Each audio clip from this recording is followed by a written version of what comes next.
My name's Amy Butlin. My name's Jonathan Pound.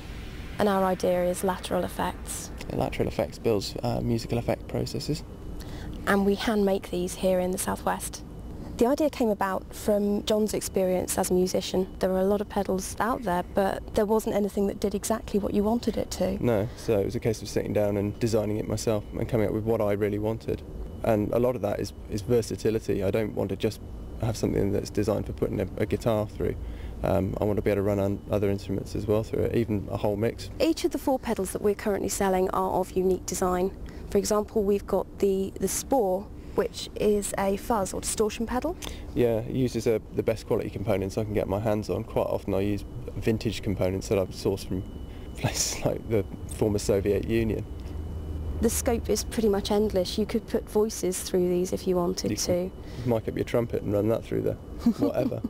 The BizIdea has helped to really focus us. Absolutely, yeah. And I think the deadline aspect has been the most useful, actually. I think having to work to that deadline, we already had a lot of the information that needed to go in the business plan in our heads, but the act of getting it down on paper and getting in some sort of structure in place has been hugely useful.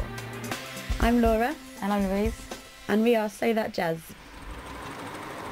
And Say That Jazz is a clothing company based around the reusing and recycling of materials. It splits into 3 parts. One is an online shop, a workshop scheme for kids and around schools. And we also have a stall at a few festivals over the summer where half the store will be selling our own clothes and the other half is a mix and match service where people can come in and choose like a part of a t-shirt and choose some accessories, and then they have a little workspace and they just create their own clothing.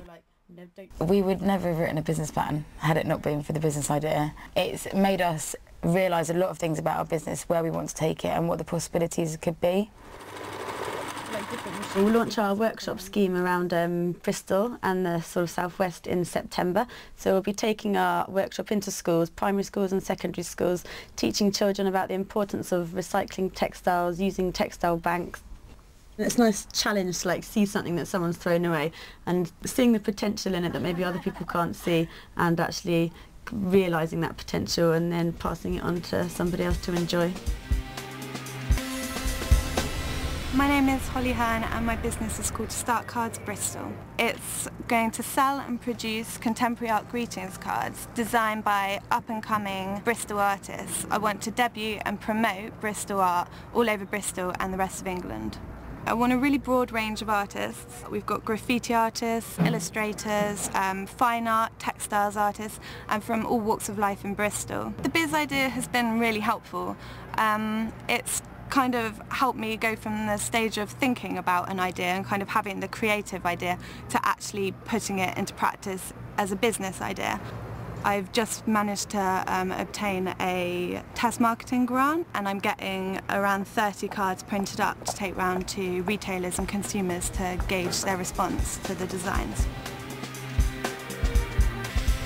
My name's Anecdotal and my idea is customised calendars. You can upload photos from Facebook and your desktop into calendars. This is where the idea all started from.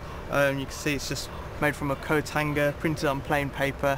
I'm going to launch A4, A3, a desk calendar with different colour variations, more designs, and that will encompass in a premier range. I had the idea when I wanted to decide for a present for my girlfriend. Didn't have enough money being a student and stuff, so had lots of photos and I designed a calendar. Done a bit more research into it. I looked into Facebook and how many photos are uploaded, and just developed it from there. Starting up a business was quite daunting. I went to the Ideas Factory and spoke to them, and they gave me the support, put me in the right direction. They even put me in touch with a web developer who ended up developing the website for me. So they've been a lot of help, and I don't think I could have done it without them, really. Jeffrey Taylor, and my business idea is Wide-Eyed Productions. I started the name Wide-Eyed Productions about 6-7 years ago when I made my first funded film. And since then I've gone on as a freelancer and working under that name, making various projects. Essentially, Wide-Eyed Productions is a film media production company. My inspirations for this was when I was 17, 18, I got a grant to make a short film. I had to work with people who hadn't necessarily worked in film, photographers and lighting people from theatre and magazine background, and they had to adapt their skills to film. And I found that really inspiring, and people really were up for it. I've also been out of university for 2 years, and I can see there's a big gap between the talent that come out of university and the industry. People don't always know what to do with their talent after university. They don't have those business skills. Some of the BizIdeas workshops have been really helpful. They've made me think of my business and help me develop it and put it into a type of business models in very simple diagrams and drawings. These have helped me break down my business and think about the key important elements of them. One thing I want to do is take some of the profits and put some of that back into nourishing the skills of these creatives. That's giving them equipment or advice to help their self-projects so they can build up their skills and portfolios.